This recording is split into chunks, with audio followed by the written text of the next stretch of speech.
Sir வணக்கம் sir. I am Prabhakaran. நான் star health கஸ்டமராக இருக்கேன். நான் வந்து லாஸ்ட்டு 2 days பிஃபோர் வந்து ஹோம் கேருக்கு வந்து கால் பண்ணியிருந்தேன். அவங்க என்ன டீட்டெயில்னு கேட்டு டாக்டர்கிட்ட டைரெக்டாக கனெக்ட் பண்ணாங்க. டாக்டர் வந்து என்ன டீட்டெயில் கேட்டார். எனக்கு 4 நாளாக ஃபீவராக இருக்குதுன்னு சொல்லியிருந்தேன்.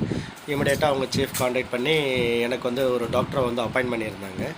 அப்பாயின்ட் பண்ணி டாக்டர் வீட்டுக்கு வந்தார். அந்த டைமில் வீட்டுக்கு வந்துட்டு எல்லாம் பார்த்தாரு, செக் பண்ணி பார்த்து எல்லாம் முடிச்சுட்டு அவர் எனக்கு தேவையான மெடிசனை வந்து ப்ரிஸ்கிரைப் பண்ணிட்டார். தேவையான இன்ஜெக்ஷனும் போட்டுட்டார்.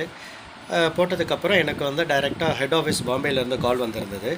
அந்த காலில் என்ன சொல்லியிருந்தாங்கன்னா, நீங்கள் ப்ரிஸ்கிரிப்ஷன் ஆஸ் பர் ப்ரிஸ்கிரிப்ஷன் நீங்கள் மெடிசன் வாங்கிட்டு எனக்கு பில்லு எனக்கு அனுப்புங்க, உங்களுடைய ஜிபே நம்பர் அனுப்புங்க அப்படின்னு சொல்லியிருந்தாங்க. அதே மாதிரி அனுப்பிச்சி விட்டேன். வித்தின் 1 minute எனக்கு வந்து பேமெண்ட் வந்து கொடுத்துட்டாங்க. வாட் என்னுடைய மெடிக்கல் பில்லுக்கு வந்து பேமெண்ட் கொடுத்துட்டாங்க. அது இல்லாமல் எனக்கு வந்து என்ன சொல்லியிருந்தாங்கன்னா, சில டெஸ்ட்டெல்லாம் எடுக்க சொல்லியிருந்தாங்க, ப்ளட் டெஸ்ட்டு. அதுவும் நியர்பையில் பார்த்து எடுக்க சொல்லியிருந்தாங்க. அதுவும் அதே மாதிரி பண்ண சொல்லியிருந்தாங்க. பண்ணியிருந்தேன். அந்த டெஸ்ட்டுக்கான அமௌண்ட்டை எனக்கு கொடுத்துட்டாங்க. ஸோ சர்வீஸ் வந்து நல்லாவே பண்ணியிருந்தாங்க சார். எனக்கு ரொம்ப திருப்தியாக இருந்தது. Thanks for home health, thanks for star health sir. Thank you very much.